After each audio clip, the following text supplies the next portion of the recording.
আসসালামু আলাইকুম। আমরা সি বিচে ঘুরতে আসছি। তো আসার পরে দেখলাম একটা বেলুন বিক্রেতা বলবো আমরা। এ হচ্ছে ছোট ভাই। ছোট ভাই, এদিকে আসো। লাগবে? হ্যাঁ লাগবে। বেলুন কত করে বিক্রি করো? 20 টাকা। তোমার হাতে নাও এটা। 20 টাকা করে। তো প্রতিদিন কিরকম বেলুন বিক্রি হয়? 400, 500, 600।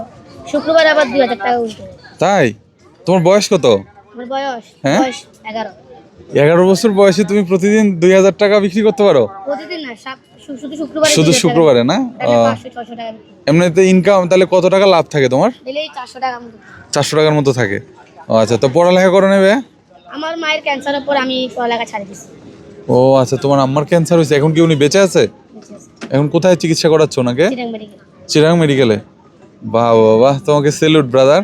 তুমি এই বয়সে তোমার মায়ের চিকিৎসার খরচ চালাচ্ছ, ভেরি গুড। তোমরা কয় ভাই কয় বোন? আমরা 3 ভাই 3 বোন। 3 ভাই 3 বোন।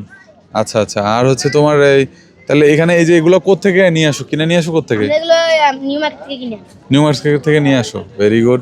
তো তোমার আরো ভাইরা কি করে, বিক্রি করে, এগুলো বিক্রি করে না তুমি একাই? আমি একাই বিক্রি করি। Very good. যাক দর্শক, দেখেন এই যে একটা ছোট্ট 11 বছর বয়সের এই ছেলেটা, সে আপনার বেলুন বিক্রি করে কিন্তু আসলে তার মায়ের ক্যান্সারের চিকিৎসা চালাচ্ছে এবং ফ্যামিলির খরচ চালাচ্ছে। হ্যাঁ, তাহলে লেখাপড়া কি আপাতত বন্ধ তোমার নাকি? ক্লাস 6 পর্যন্ত। ক্লাস 6 পর্যন্ত লেখাপড়া করছো?